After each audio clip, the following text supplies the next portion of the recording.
Welcome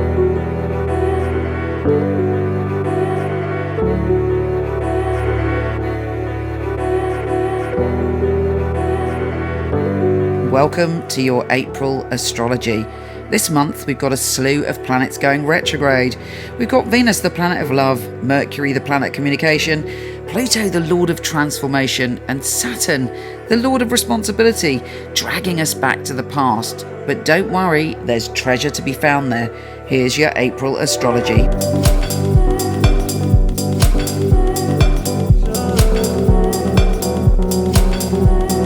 Sagittarius, here are your highlights. Well, this is a month of a certain amount of introspection as Saturn, the lord of responsibility, goes retrograde, goes backwards in your sign. Having said that, at the end of the month, look out for some joy, passion, soulmates, and creativity. Let's get down to it.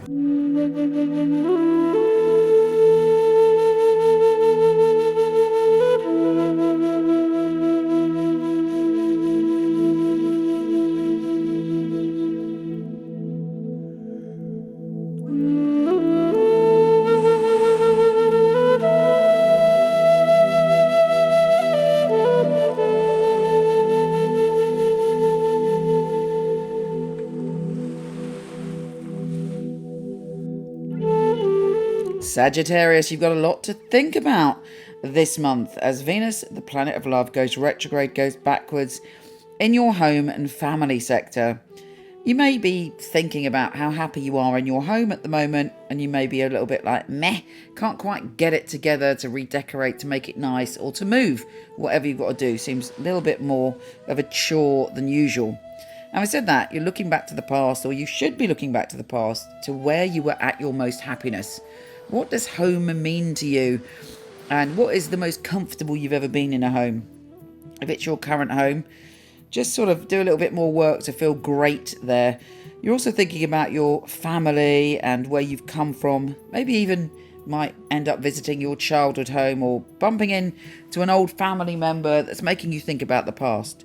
Could even be an ex-lover that you used to live with or felt more like a brother or sister. But whatever it is, there's a lot of reflection up until the 15th of April. On the 15th of April, Venus is going direct and you feel really positive. You can transform your home environment after that date. Venus is helping you make peace, harmony and beauty around your surroundings. Now on the 6th, we have the tricky thing that's happening this month. Saturn, the lord of responsibility, is going retrograde in your sign. And this could be a little bit exhausting. Doesn't have to be. But it kind of makes you reflect on the past, how you came to be who you are. You're thinking about past responsibilities. How do you handle responsibility?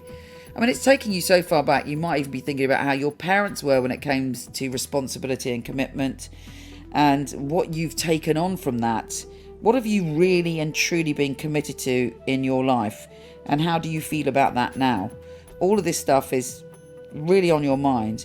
And on the 8th, these two things, home and family and responsibility, are coming together as Venus, the planet of love, retro in your home and family sector, is squaring Saturn in your sign. There may be long conversations about what responsibility means in a relationship or in your family, and somebody may be harking back to the past about blah blah blah, you did this in the past, well, you didn't do that and you said you would. Try not to get involved in all that argy-bargy. Try to be loving and clear and stand your ground and take responsibility. Saturn is big on people taking responsibility. Take responsibility for whatever your part is in it. And if you did commit to something and didn't do it, be honest, and that will really ease things. On the 10th, Mercury, the planet of communication, is going retrograde in your position of health and well-being. So you're thinking about conversations in the past about your health and well-being. Also about, were you kind of self-critical in the past? Did you kind of give yourself a hard time, or were you in a relationship where someone gave you a hard time? You're healing all that with Mercury retrograde. Now bear in mind, when Mercury's retrograde, it causes chaos. Travel plans, emails, communication. You know, somebody could feel that you're criticizing them if you write an email that's a bit harsh.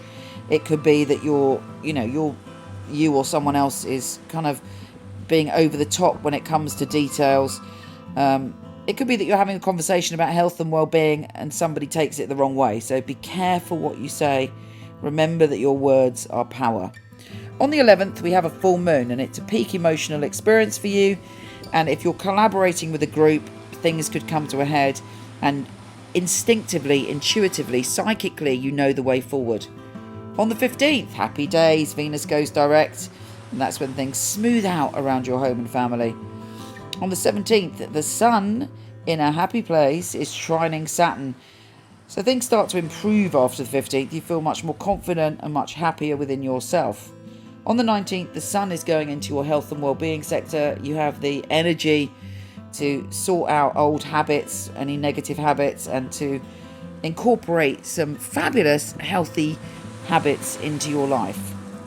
On the 20th, Pluto, the Lord of Transformation, goes retrograde in your finance place.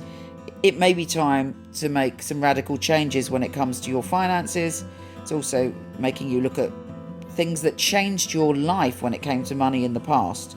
Did you make foolish decisions? Did you make positive decisions? What decisions have you made around finances that have had an impact? It could be if there's a past debt you haven't paid, you've been trying to escape, that might catch up with you. So do the work when it comes to finances. It could also offer an opportunity of change or an opportunity from the past that helps you transform your finances. It doesn't have to be bad news. On the 20th, you're cheering up as Mercury goes into your happy creative house. You could end up mixing with someone from the past and having a great creative idea, or having a really delicious and delightful conversation with an ex-soulmate, friend or lover that makes you laugh. And Venus, the planet of love, on the 28th is also going into your creative, sensual, playful zone where you're feeling optimistic and joyful. So all in all, there is a lot of food for thought this month. It's very important to pay attention to your own responsibilities and taking responsibility for not only now but for the past, not giving yourself a hard time but loving yourself and being very clear about what you say and speaking with compassion and love for yourself and others. Have a stunning month. You take care, gorgeous, and I'll speak to you soon.